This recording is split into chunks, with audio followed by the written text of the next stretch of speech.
Naruto 630 review. I really like this chapter. Now, was there a singular thing that was just incredibly awesome? Well, you could say the last panel was, but it was good. Now, certain things had to happen. One of my favorite things, anybody that's seen a lot of my reviews knows, is I like, I like some of this, some of that, some of this, some of that, as opposed to merely one chapter being a flashback or what have you. So this had that. There was a lot of different things going on, which kept it interesting. The whole thing with Obito and Kakashi, this is something that has to happen, okay? And Kakashi's character is so strong in here.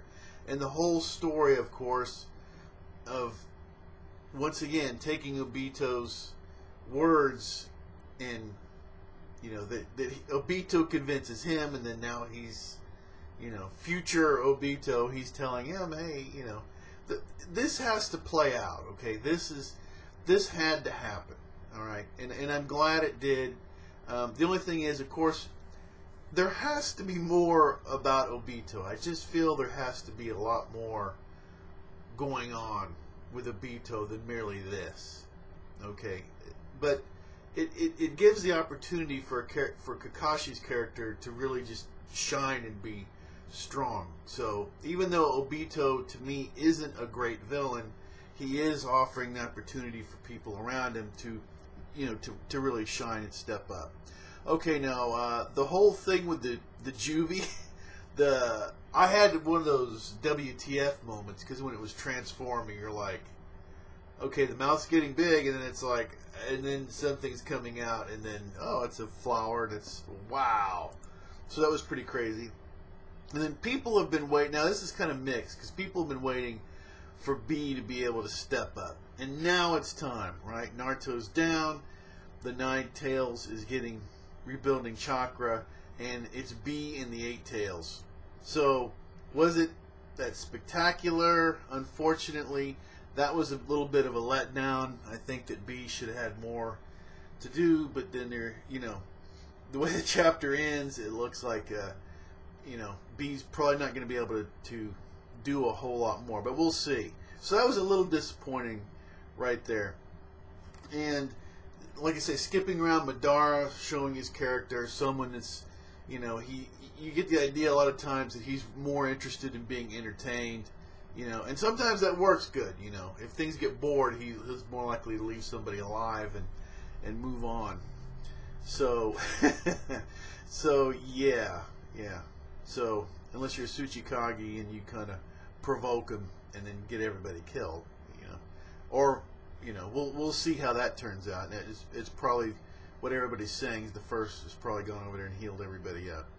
So, it was, but it was interesting. So, Madara knew about the bijous inside Naruto, so, Madara seems to be pretty knowledgeable about everything's going on.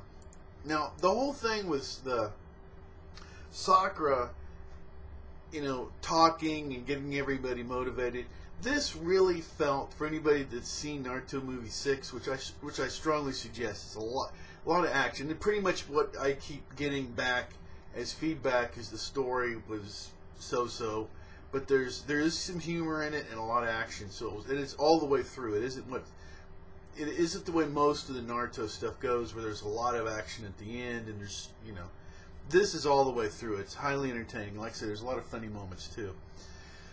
But this is like her character from that, which had all the understanding that the insight that Naruto, his suffering and what he's going through. So there's a real connection. Now, but once again, is this going to turn anyone into a Sakura fan? Not really. It doesn't. The problem is this is about Naruto and not about her really stepping up and showing us what she's about, except, if you want to take the angle that she is being insightful and considerate of someone else. Now, if you want to do that, then that's fine. But I still don't think it won any fans. Now, the whole thing about Shikamaru having his plan, okay, and then Ino. So I mean, the whole thing about them stepping up, right? Where their parents are dead, and I mean, this was awesome to me.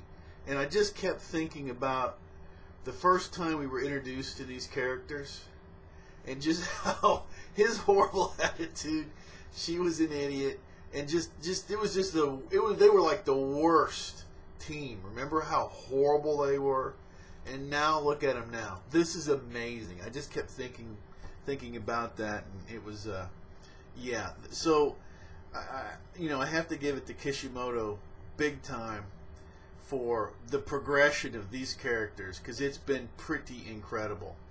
And then the plan, I like the plan. The whole thing, we're going to fight quality with quantity. This is a whole part about, everyone pulling together and doing their part. I like it, and it's the whole thing. It's, well, anyway, I won't get too much into it, but the idea that you can bundle, even like small sticks together, and bundle them together to make something really powerful, even though they're individually very weak. So the concept of here is everyone putting up their weak walls to really, to make actually a really strong one, in a way. So I really like that. This is pretty good. Like I say, it was a good chapter. It was nice to see Ino breaking a sweat for once, maybe. And then the way the Jubi looks is this whole flower thing, the whole nature deal. But Obito, to me, what problem do you have with the illusion world? And see, the thing is reality is cruel. The hole will just get wider. To me, it's just not a great character. But then, of course, the comebacks of Kakashi are just amazing, and I really love it. It just shows what a strong character, like I say once again, Kakashi is. He's, Kakashi's like, I'll take the bitter truth in reality over your fake BS. So this had to happen. Everybody's pulling together. I really liked the chapter. Like I say, I really enjoyed it. And even if you refuse them, Kakashi, the very end, really the last page, the last two panels, were awesome. And Kishimoto does have a habit of strong, finishes right here. So finally, the fourth, back. When you saw the dagger in the panel before, you knew what was going on. So there he is. And the whole thing, too, the very last deal, all the problems once again, the orphan, Naruto, all the problems he went through, and then you find out, the whole thing is his father and mother and all this stuff. And then right here, you're right, Dad, you're right on time, Dad. The whole thing, the father, the son reunion, even though he's an Edo, this was, really, actually for me, it was kind of touching. So I thought this was pretty awesome. So this is, like I say, this is balanced out. The suffering that Naruto's had, the way that the community right in the village hated him, right? The 180s, this is all about 180s, the suffering person that everybody hates, and now he's becoming complete. He's doing it the right way. He had to win the confidence of the village and the other people around him. So this was just fantastic, and his father and everything. And of course, Obito, his 180, right, of being, the whole thing about, you're trash if you let your friends down, if you don't stand by them, his 180 and all this. So this is, to me, this is awesome storytelling, highly entertaining. I really enjoyed it. Last week was a really bumpy ride, but I really like this. Discussion, of course, anybody wants to make their comments, it's awesome. I really do, if it's the first time you're watching any of my videos, I make viewer comment videos. There's typically 3 to 5 videos. Last week's was, I think, about 45 minutes, or 45 to 50 minutes of video in total. And we just have a lot of fun with it. And it's highly enjoyable. If it's the first time, you might want to start reading some of the comments in there, and you'll see that the standard of most of the comments is actually pretty high. People really do think out and make a lot of really interesting observations. And plus, too, you can start to read and get an idea, different viewpoints and everything. So it's a lot of fun, and I appreciate everyone's effort in it. You can always, anybody can be an anime fan. You can always subscribe. You can always unsubscribe. You can do anything you want to. Till next time. Take care.